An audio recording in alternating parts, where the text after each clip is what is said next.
మాజీ మంత్రి మల్లారెడ్డి స్టైలే వేరు. పాలమ్మినా పూలమ్మినా కాలేజీలు కట్టినా పైకి వచ్చిన ఇది ఆయన ఎప్పుడు చెబుతుండే డైలాగ్. అయితే పాలు పూల సంగతి తర్వాత కానీ ఇప్పుడు ఆయన చుట్టూ వరుస వివాదాలు ముసురుకుంటున్నాయి. అవన్నీ భూ వివాదాలే.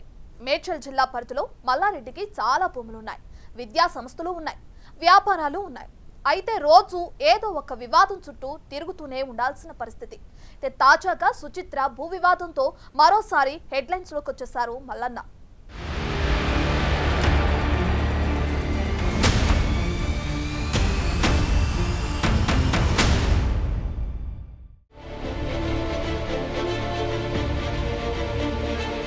మీరు చూస్తున్న ఈ సీన్ మేడ్చల్ జిల్లా సుచిత్రలోనిది. ఎంట్రీ సీన్ లోకి మల్లారెడ్డి వచ్చారు. మా జాగాలో మీ కథేంది అంటూ మాస్ వార్నింగ్స్ ఇచ్చారు. అక్కడితో ఆగలేదు, పోలీసులతో వాగ్వాదానికి దిగారు. అరెస్టు చేస్తే చేసుకోండి అంటూ కౌంటర్ ఇచ్చారు. సీన్ కట్ చేస్తే మ్యాటర్ ఏంటో చూడండి. మేడ్చల్ మల్కాజ్గిరి జిల్లా సుచిత్ర పరిధిలోని సర్వే నంబర్ 82లో మాజీ మంత్రి మల్లారెడ్డి అల్లుడు రాజశేఖర్ రెడ్డికి సంబంధించిన స్థలం కోర్టు వివాదంలో ఉంది. ఈ సమయంలోనే స్థలాన్ని కొందరు ఆక్రమించుకుంటున్నారని ఆరోపిస్తూ మల్లారెడ్డి ఎమ్మెల్యే మర్రి రాజశేఖర్ రెడ్డి తమ అనుచరులతో కలిసి స్థలంలో వేసిన బ్యారికేడ్లను తొలగించారు. అక్కడున్న 2.5 ఎకరాల భూమి తమదే అంటూ వాగ్వాదానికి దిగారు. అయితే అందులో 1.06 గుంటల భూమి తమదంటూ మరో 15 మంది అడ్డుకున్నారు. ఒక్కొక్కరం 400 గజాల చొప్పున గతంలో భూమి కొనుగోలు చేశామని 15 మంది చెప్తున్నారు. కోర్టు సైతం తమకు అనుకూలంగా తీర్పిచ్చిందంటున్నారు. మల్లారెడ్డి తన అనుచరులతో బెదిరింపులకు గురి చేస్తున్నారంటూ వాపోతున్నారు. కోర్టు ఆర్డర్ ఉండడంతో వివాదాస్పద స్థలంలో ఎలాంటి గొడవలు చేయొద్దని ఇరు వర్గాలకు సర్ది చెప్పారు పోలీసులు ఎంత చెప్పినా మల్లారెడ్డి రాజశేఖర్ రెడ్డి వినలేదు. కాంగ్రెస్ అధికారంలోకి రాగానే భూమిని కబ్జా చేసేందుకు ప్రయత్నిస్తున్నారని మల్లారెడ్డి ఆరోపించారు. దీంతో మల్లారెడ్డిని అదుపులోకి తీసుకుని పేట్ బషీరాబాద్ పిఎస్ కు తరలించారు పోలీసులు. మల్లారెడ్డి కొడుకు భద్రారెడ్డి, అల్లుడు రాజశేఖర్ రెడ్డి చాలా సేపు స్థలం దగ్గరే ఉండిపోయారు.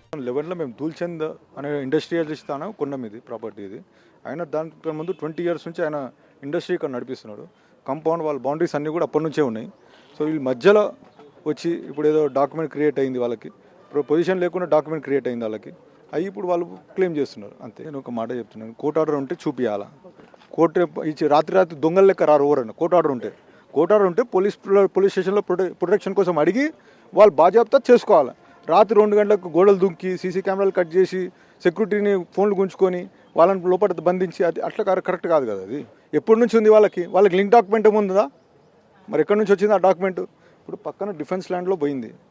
సో వాళ్ళతో పడలేక ఇక్కడ పడుతున్నారు అంతే. క్లియర్ విషయం చెప్తున్నారు అంతే. వాళ్ళకి 4 acres డాక్యుమెంట్ ఉంది, మరి ఇక్కడ 4 acres లేదు కదా. ఇక్కడ ఉండే 1 acre కోసమే డిస్ప్యూట్ చేస్తున్నారు. మళ్ళీ మిగిలిన ల్యాండ్ ఎక్కడ పోయిందా లేదు, 3 acres ఎక్కడ పోయింది? ఇది మల్లారెడ్డి వివాదాలకు సంబంధించి ఒక శాంపుల్ మాత్రమే. గత ప్రభుత్వంలో మల్లారెడ్డి మంత్రిగా ఉండటం, అధికారంలో ఉండడంతో కంప్లైంట్ చేయడానికి పెద్దగా ఎవరూ ముందుకు రాలేదు. కానీ ఇప్పుడు మాత్రం వరుసగా భూ వివాదాలు చుట్టుకుంటున్నాయి. గతంలో బీఆర్ఎస్ అధికారంలో ఉన్నప్పుడు మల్లారెడ్డిపై భూ వివాదం విషయంలో ఓ బాధిత మహిళ హైకోర్టుకెళ్తే గానీ కేసు నమోదు కాలేదు. కానీ ఇప్పుడు వరుసగా ఇష్యూస్ మల్లారెడ్డిని చుట్టుముడుతున్నాయి. మొన్నటికి మొన్న మేడ్చల్ జిల్లా కేశవరంలో ల్యాండ్ ఇష్యూ తీవ్ర దుమారమే రేపింది. 3 చింతలపల్లి మండలం కేశవరం గ్రామంలోని సర్వే నంబర్ 33, 34, 35లో గల 47 ఎకరాల 18 గుంటల ఎస్టీల వారసత్వ భూమిని మాజీ మంత్రి మల్లారెడ్డి, అతని అనుచరులు 9 మంది భూమిని కాజేశారని శామీర్పేట పోలీస్ స్టేషన్లో ఫిర్యాదు నమోదైంది. ఈ ఘటనపై ప్రభుత్వం సమగ్ర విచారణ చేపట్టి న్యాయం చేయాలని శామీర్పేట్ పోలీస్ స్టేషన్ ఎదుట కూడా గతంలో ధర్నా నిర్వహించారు. ఆ తరువాత ప్రజాభవన్ ముందు ఆందోళన చేయటం రాష్ట్ర వ్యాప్తంగా సంచలనంగా మారింది. విచారణ చేపట్టిన పోలీసులు మల్లారెడ్డి బంధువు అనుచరులపై శామీర్పేట్ పోలీస్ స్టేషన్లో SC/ST అట్రాసిటీ కేసు నమోదు చేశారు. అటు మేడ్చల్ జిల్లా గుండ్లపోచంపల్లిలోనూ తమ భూములను కబ్జా చేశారని ఇంకొందరు ఈ ఏడాది జనవరిలో ఆందోళనకు దిగారు. ఇందులో కొన్ని రాజీ చేసుకునే దశలో ఉన్నాయంటున్నారు.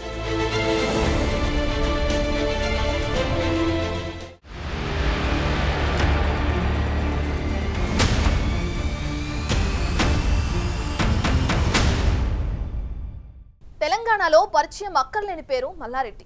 విద్యా సంస్థల అధినేతగా, రాజకీయ నేతగా గుర్తింపు ఉంది.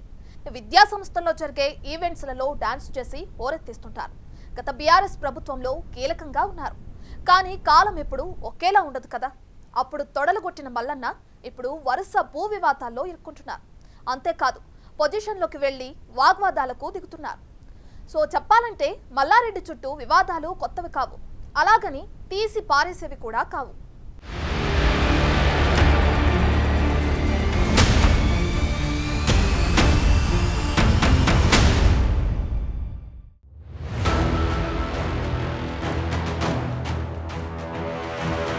గత ప్రభుత్వంలో కీలకంగా ఉన్న మాజీ మంత్రి మల్లారెడ్డి ఇప్పుడు చాలా సైలెంట్ అయ్యారు.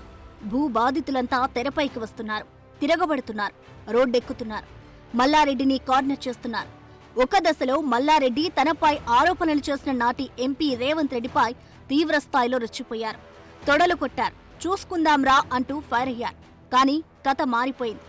జవహర్ నగర్లో తప్పుడు పత్రాలు సృష్టించి ఆస్పత్రి కట్టారని, సురారంలో చెరువు కబ్జా చేశారని గతంలో రేవంత్ ఆరోపించారు.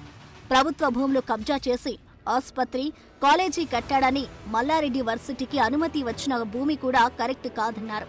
అయితే అప్పట్లోనే వివరణ ఇచ్చుకున్న మల్లారెడ్డి రాజకీయాల్లోకి రాకముందే తమ విద్యాసంస్థలకు 600 ఎకరాల భూమి ఉందన్నారు. అందులో కబ్జా భూమి లేదన్నారు. అక్కడితో ఆగకుండా తొడలు కొట్టి సవాల్ విసిరారు.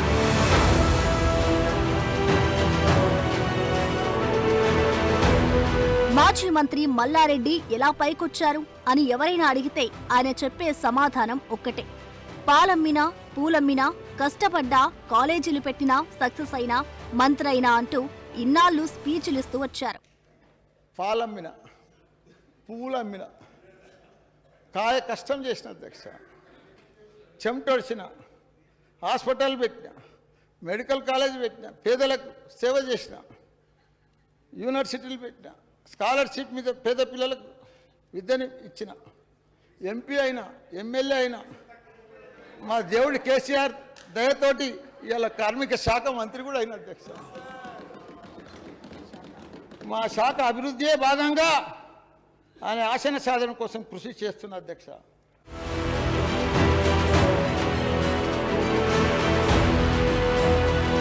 ఓవైపు మల్లారెడ్డి కష్టపడి పైకి వచ్చినా అని చెప్పుకుంటే, మేడ్చల్ మాజీ ఎమ్మెల్యే సుధీర్ రెడ్డి మాత్రం గతేడాది ఓ సంచలన ఆరోపణలు చేశారు.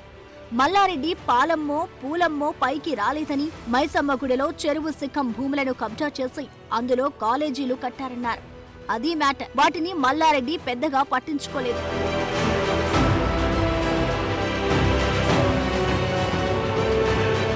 మార్చిలో మాజీ మంత్రి మల్లారెడ్డికి చెందిన కాలేజ్ రోడ్డును అధికారులు తొలగించారు. హెచ్ఎండిఏ లేఅవుట్లో 2500 గజాల స్థలాన్ని మల్లారెడ్డి ఆక్రమించి ఆయన కాలేజీ కోసం రోడ్డు వేసుకున్నట్లు ఆరోపణలు వచ్చాయి. దీనిపై గతంలో మల్కజ్గిరి ఎంపీగా ఉన్నప్పుడు రేవంత్ రెడ్డి అప్పట్లో అధికారులకు ఫిర్యాదు చేశారు. అయినా ఎలాంటి చర్యలు తీసుకోలేదు. కానీ తాజాగా అధికారులు రోడ్డును తొలగించారు. అటు మల్లారెడ్డి అల్లుడు, మల్కజ్గిరి ప్రస్తుత ఎమ్మెల్యే మర్రి రాజశేఖర్ రెడ్డికి చెందిన ఎంఎల్ఆర్ఐటి కాలేజీలోని అక్రమ నిర్మాణాలను రెవెన్యూ అధికారులు ఇటీవలే కూల్చేశారు. మేడ్చల్ జిల్లా దుండిగల్ మున్సిపాలిటీ పరిధిలోని దామెర చెరువును ఆనుకుని ఎంఎల్ఆర్ఐటి కాలేజ్ ఉంది. సర్వే నెంబర్లు 405, 482, 484, 485, 488, 492, 506 పరిధిలో చెరువు విస్తరించి ఉండగా 8 ఎకరాల 24 గుంటల బంఫర్ జోన్ను ఎంఎల్ఆర్ఐటి కాలేజ్ యాజమాన్యం ఆక్రమించినట్లు రెవెన్యూ అధికారులు ఇటీవల గుర్తించారు. దీంతో వాటిలో 2 భవనాలు, 6 టెంపరరీ షెడ్లను కూల్చేశారు.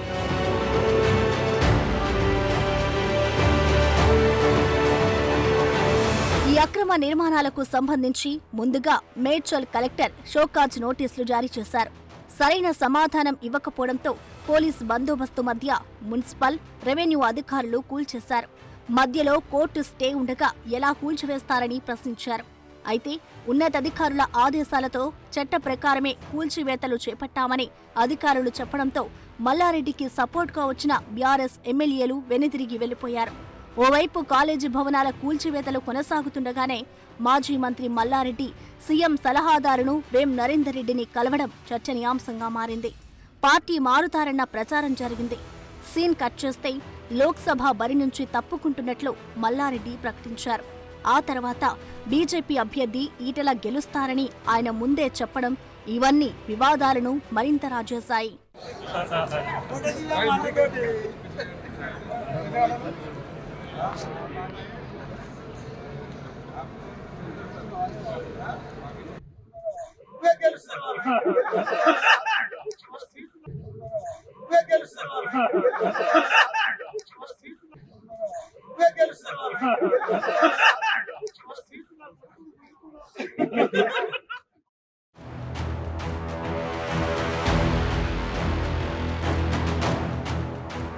మల్లారెడ్డి మంత్రిగా ఉన్నప్పుడు ఇలాంటి వివాదాలే చుట్టుముట్టాయి. ఇప్పుడు మాజీ మంత్రి అయ్యాక కూడా అవే సీన్లు రిపీట్ అవుతున్నాయి. 2021లో ఓ రియల్ ఎస్టేట్ వ్యాపారిని మల్లారెడ్డి బెదిరించినట్లుగా ఉన్న ఓ ఆడియో లీక్ అయింది. అప్పట్లో అది రాజకీయంగా సంచలనం రేపింది. సర్పంచ్కిస్తే సరిపోతదా, ఈడ ఎమ్మెల్యే మంత్రి ఉన్నాడు, పొట్టు పొట్టు చేసి ఇడ్సుపెడతాం అని మాట్లాడినట్టు ఆ ఆడియోలో ఉంది. అయితే తాను ఏ రియల్ ఎస్టేట్ వ్యాపారితో మాట్లాడలేదని, ఆ వాయిస్ తనది కాదని అప్పట్లో మల్లారెడ్డి వివరణ ఇచ్చుకున్నారు. ఈ వ్యవహారంపై కేసీఆర్ను కలిసి సంజాయిషి ఇచ్చుకునేందుకు 2021 ఏప్రిల్లో ప్రయత్నించగా కేసీఆర్ అపాయింట్మెంట్ దొరకలేదంటారు. ఆ తర్వాత పరిస్థితులు అనుకూలంగా మారాయని చెబుతారు.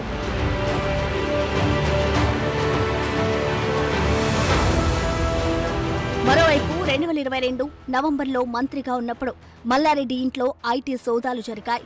2 రోజుల పాటు 65 ఐటీ టీంలు, 400 మంది అధికారులు సోదాల్లో పాల్గొన్నారు. చెప్పాలంటే అప్పుడు హై టెన్షన్ వాతావరణం నెలకొంది. మంత్రి మల్లారెడ్డి విద్యాసంస్థల అకౌంట్స్ నిర్వహణలో భారీగా అక్రమాలు చోటు చేసుకున్నట్లు అప్పట్లో తీవ్రస్థాయి ఆరోపణలు వచ్చాయి. దీంతో ఐటీ రంగంలోకి దిగి సోదాలు నిర్వహించింది. మల్లారెడ్డి కుమారుడు మహేందర్ రెడ్డి సంతకాలు తీసుకుని వెళ్లారు. వీళ్లు ఐటీ అధికారులు కాదు, రక్త పిశాచులు అంటూ అప్పట్లో మల్లారెడ్డి కామెంట్ చేశారు. ఉన్నవి లేనట్లు, లేనివి ఉన్నట్లు రాశారన్నారు. ఒక ల్యాప్టాప్ను తీసుకెళ్లి ఆ తర్వాత బోయినపల్లి పిఎస్ ముందు పెట్టి వెళ్లడం కూడా చర్చనీయాంశమైంది. ఈ మొత్తం ఘటనపై మల్లారెడ్డిపై దుండిగల్ పోలీస్ స్టేషన్లో ఐటీ అధికారులు ఫిర్యాదు చేశారు.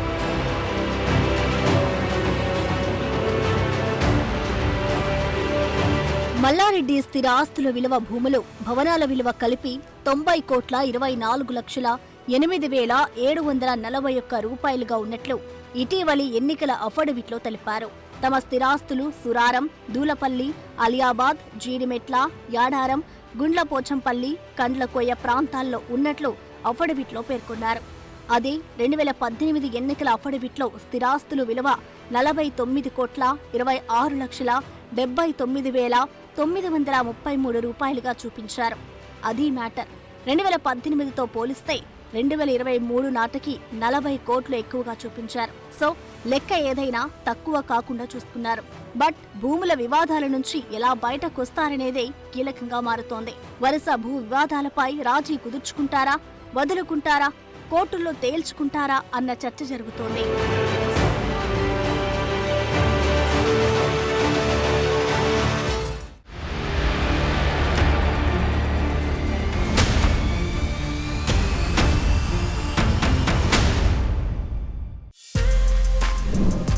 For more videos like this, subscribe Big TV channel.